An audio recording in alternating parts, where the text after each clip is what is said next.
News Meghalaya. So moving on to Meghalaya Games update. East Khasi Hills is leading in the 6th Meghalaya Games with 104 medals, including 41 gold, 29 silver and 34 bronze.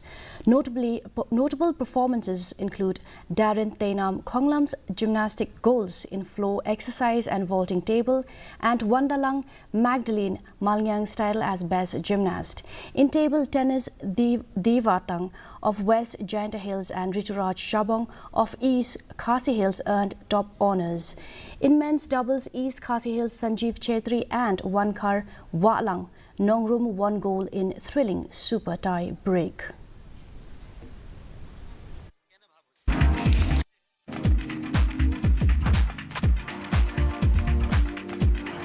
Sedang wan besar yang khas kuda dan le ukam coaching camp te je kuna untuk mana de ujian kuna te cha select out te hikai nga kam tu kat te la khadar sna pada tu sa siang kemana ya au represent ya West Jainta Hills to ai lat ko yang au pniyo i sabi waye yang